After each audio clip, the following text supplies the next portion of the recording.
పట్టపగులు police station ముందర ఈరోజు ఉదయం 10:45 నేను మా వాళ్ళతో మాట్లాడుకొని ఇంట్లో కూర్చోంటే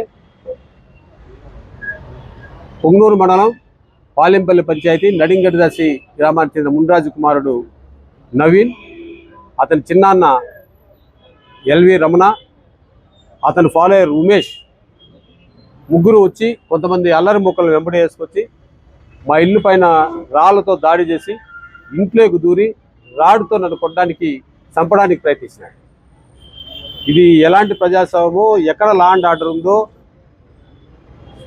నాకు తెలిసి ఈ మధ్యలో మన వాళ్ళు డిపార్ట్మెంట్ వాళ్ళు, పోలీస్ డిపార్ట్మెంట్ వాళ్ళు మాకు డ్రిల్లింగ్ చేశారు ఇక్కడ. నేను నిజమే మంచిదే, మంచి పని చేస్తున్నారు, అల్లర్లు జరగకుండా చూస్తారేమో అని ఆశించాం. మేము ఆ 4వ తేదీ నుంచి కూడా ఇప్పటి వరకు కూడా దాడులు జరుగుతూనే ఉన్నాయి.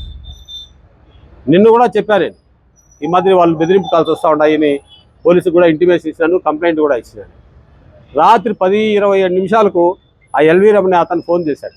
నేను ఎత్తలేదు, ఎందుకంటే ఇంకా మనం ఏదో మాట్లాడాల్సి వస్తుంది ఉద్దేశంతో నేను ఫోన్ కూడా ఎత్తలేదు.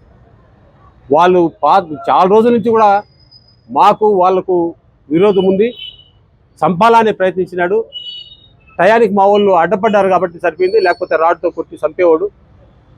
ఇలాంటి దుర్మార్గులను చట్టపరమైన చర్యలు తీసుకోవాలని మేము ఇంతవరకు కూడా ఎవరిపైన కూడా మాట్లాడింది లేదు, ఇది లేదు. మేము లా అబైడింగ్ సిటిజన్, నేను న్యాయవాదిని, న్యాయవాదుల సంఘ అధ్యక్షుడిని, ఎంపీపీగా చేశా, జడ్పీటీసీగా చేశా, అర్బన్ డెవలప్మెంట్ అథారిటీ చైర్మన్గా చేశా. ఎక్కడ కూడా ఇంతవరకు ఎవరి పైన కూడా ఒక మాట మాట్లాడింది కానీ దౌర్జన్యం చేసింది కానీ ఎక్కడ కూడా లేదు.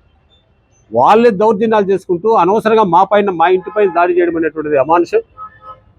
ఇది ప్రస్తుత ప్రభుత్వానికి విన్నవిస్తున్నాం. ఇది ఎంతవరకు లా అండ్ ఆర్డర్, ఎంతవరకు న్యాయమో వాళ్ళే చెప్పాలా. తప్పనిసరిగా ప్రభుత్వం దీనిపైన చట్టపరమైన చర్యలు తీసుకోవాలని చెప్పి మీ ద్వారా వాళ్ళకి తెలియజేస్తుంది.